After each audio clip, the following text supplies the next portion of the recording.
Today I'm going to show you my favorite way to make cauliflower using my air fryer. First, of course, we have to cut the cauliflower into florets. This one is kind of a large one, so I like to cut it in half first, then cut a slice of the cauliflower still kind of intact. I do this because it's a little easier to get rid of that core this way. Just cut away that core and get rid of all of the greens and such from the sides. And what you're trying for are florets. I also like there to be as many straight edges as possible. The cut edges are what roast the nicest. And I also will take a look at these and say, oh, well, they need to be about the same size. This helps them to cook at the same rate and all be done at the same time. You really don't want some to be underdone and some to be overdone.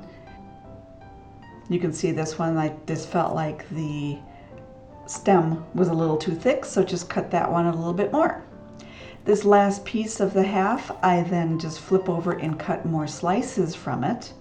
Again, just trying for a few more edges, and then cut each of those slices into floret-sized pieces. Once you have them all about the same size, they are ready to cook. I put them all in a bowl and then put a couple tablespoons of olive oil on. And by the way, this bowl is the entire head of cauliflower. Against my better judgment, I did cut up the whole thing, and you'll see why that's against my judgment in a minute.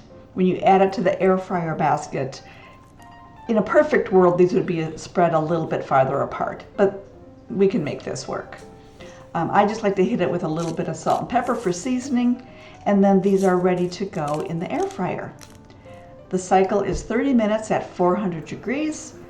At the 15-minute mark, so halfway through, I pull it out and take a look. When you flip it, you can see that they're starting to roast, and I flip it so that they roast a little bit more evenly. Back in the air fryer they go for the rest of the cycle.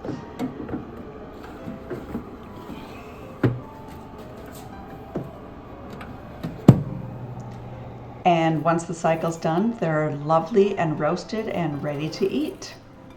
For me, I like to add a little bit of Parmesan cheese for the final finishing touch. Did I say a little cheese? Well, there's no such thing as too much cheese. And it's as simple as that. There's nothing more to do but dig in and enjoy your delicious roasted cauliflower.